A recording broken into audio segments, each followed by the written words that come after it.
Do you want to learn how to play songs just by listening to them? Well, a lot of people are going to tell you it can't be taught or you've got to be born with perfect pitch. And not only is all that untrue, it definitely can be taught. I want to go a step further. I'm going to make a crazy claim right now that your ear already knows more than you could possibly realize. So how can I say that? Well, if we think of music as a language, you've been exposed to that language your entire life.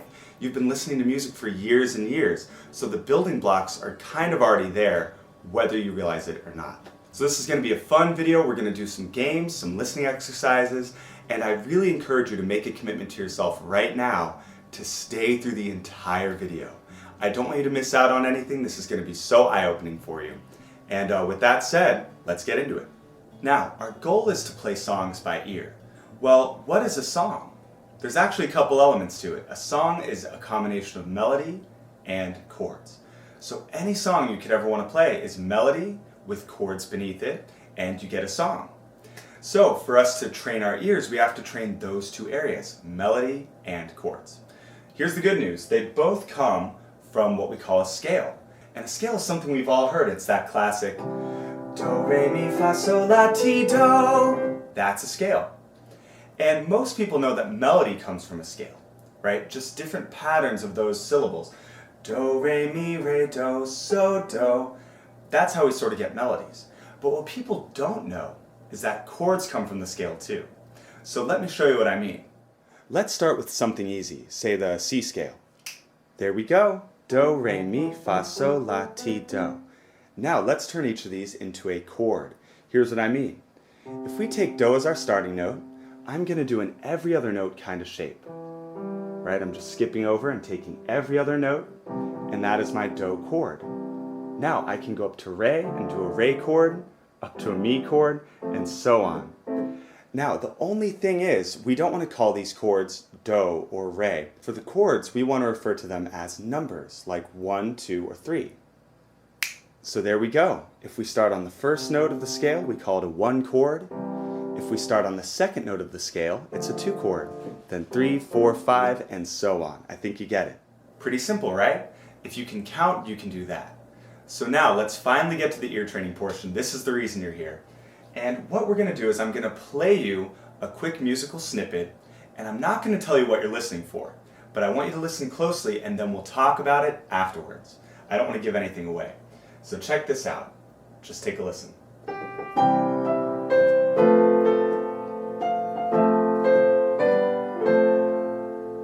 Okay, did something sound kind of off about that? It did, right?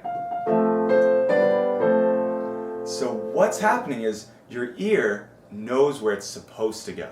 What your ear wants to hear is the sound of the 1 chord. And the 1 chord, the sound of it is resolution, stability, landing somewhere. Okay, so here's the 1 chord. There we go. So you knew the sound, you just didn't know what to call it. Now you know that that's the 1 chord. So let me play another quick example. Here's the 3 chord. No, goodness. All right, here's the 1 chord. There we go. Now let's take the opposite approach. Instead of me telling you, here's what the 1 chord sounds like, I'm going to play a chord and I want you to tell me what it sounds like. So think about if you had to put an emotion to this, what would that emotion be? So I'll play a few chords just to get us in the key. And now here's the chord in question. Okay, what's the sound of that? Is that happy? Tense? Is it resolved like the 1 chord? I would probably say that's sad. Right? I mean, it's not rocket science. Like, that's sort of a sad sound. If I'm ending there, right, that is not a happy birthday, which is kind of how I'm feeling now that I'm getting up into my mid-30s. But yeah, so the 6 chord, that's what I was playing for you. And the 6 chord's sound is fairly sad. Now, there are other sad chords out there, but you know, the 6 chord is usually sort of our go-to for that sad sound. Let's do one more example, and this is going to be the 5 chord. So I want you to listen to it and tell me what you think of this. Right here. Okay, so that is really dissonant and unresolved, right? I wouldn't end a song there. Right? So that is the polar opposite of the 1 chord. it wants to pull somewhere else. Sometimes I explain it as having motion because it wants to move. But that is not a chord we would end on. You want to hear it go back to 1. So that's the 5 chord. So there we go. We've already covered 3 of the 7 chords within our language of music. And if you can get all 7 of them, you're set. And that's not to say that you can't break the rules or bring in other chords from outside that framework, but I would estimate probably about 80 to 85% of everything you're going to hear is covered within what we're talking about, these 7 chords. And of course we have to get the basics down before we can worry about breaking the rules, before we worry about the exceptions, right? We have to get the basics first. So let's keep on going and let's talk about melody a little bit. For a lot of people, melody is easier, which is why I wanted to start with chords, right? I wanted to get the scary stuff out of the way. But for melody, we can get a long way towards playing by ear by doing interval training. We can get ourselves a lot of the way there. And so interval training is singing what we call intervals, or the distances between different notes. Here's what I mean. If I sing do to re, that's 2 notes, that's a second. If I sing do to mi, that's 3 notes, so that's a third. Okay, so what we want to do is we want to sing each of those intervals, and that's going to help train our ear. If you're in a place where you can sing along with me, definitely do that. And if you're not, I mean, you could sing in public, that'd be kind of awesome, just do. But if you don't want to do that, wait until you're in the car, wait until you're at home, and sing with me. This is not optional, you've really got to sing it to get it. So here's our starting pitch. Do, try and sing that. Do, here we go. Do, re, do, now you. Do, re, do. Next one. Do, mi, do, now you. Do, mi, do. Do, fa, do, now you. Do, fa, do. Do, so, do. Do, so, do. Do, la, do. Do, la, do. Do, ti, do. Do, ti, do. Do, do, do. Do, do, do. And it doesn't have to be perfect. I'm not warmed up today. That was pretty pitchy. But, you know, the point isn't to be a great singer here. It's just to train your ear on how to get these intervals. Now, was that difficult for you, or was it kind of easy? I'm going to guess that it was kind of easy for you because, again, going back to the underlying theme of this whole video, you've been exposed to scales your entire life. So going in and singing it really isn't all that challenging. And the idea is you want to work with this until you don't need the piano. So the next step is to sing it a cappella and then check it with the piano. Right? So you're going to want to know your scales, and there's tons of information out there on how to make scales on whatever your instrument is, so I'm not going to cover that here. But let's say we're doing the C scale. I would sing do, re, let me check it. Yes, re.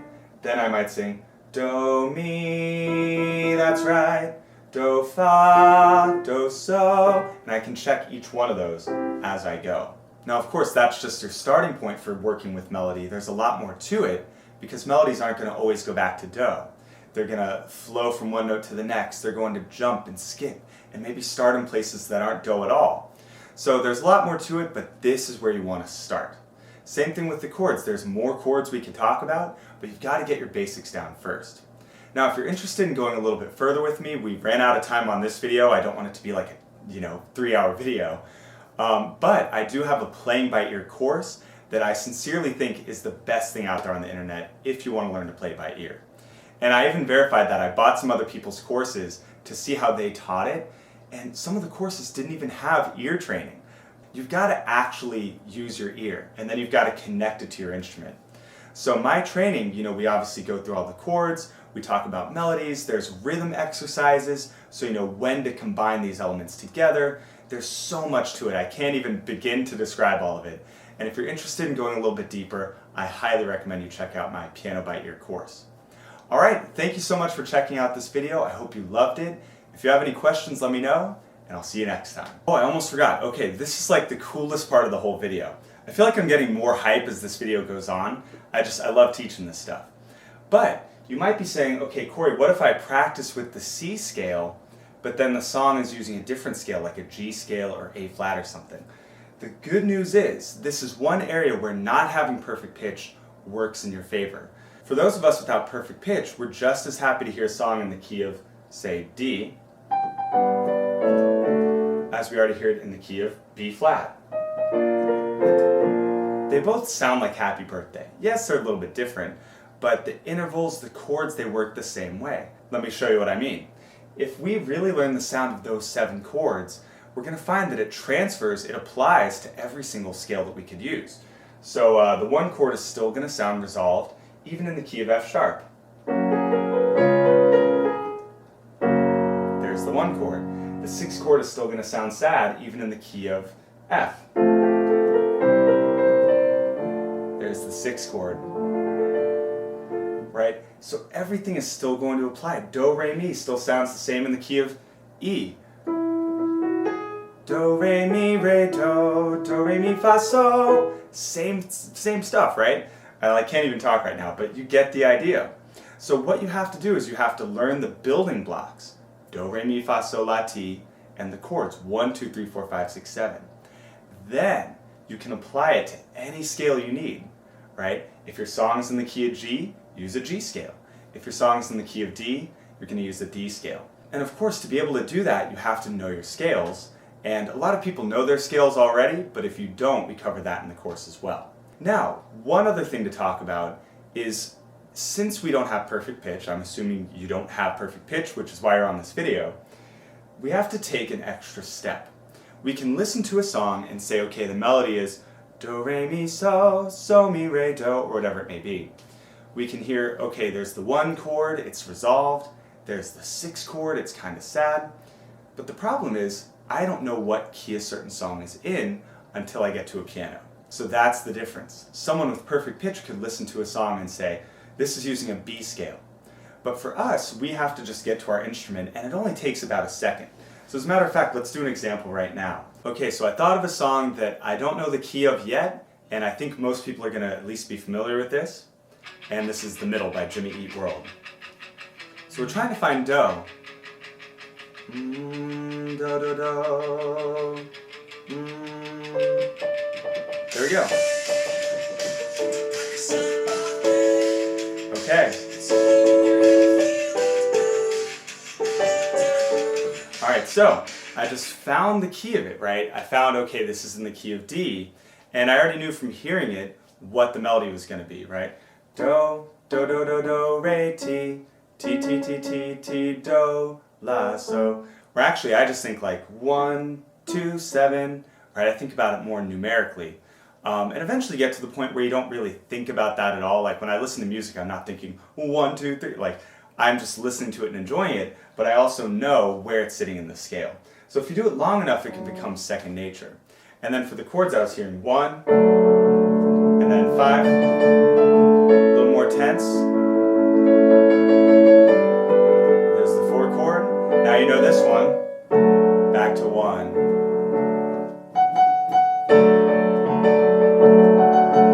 There's 5, 4, back to 1. So yeah, that 1 is the sound of it being over. The 5 is the sound of it wanting to go somewhere else, a little bit more tense. And then that's 4, which we didn't really cover as much, and then back to 1. So yes, there's a lot to learn, but you already have the building blocks inside your own head. So if you want to go a little bit deeper with me, check out the Piano by Ear course, and I'll see you next time.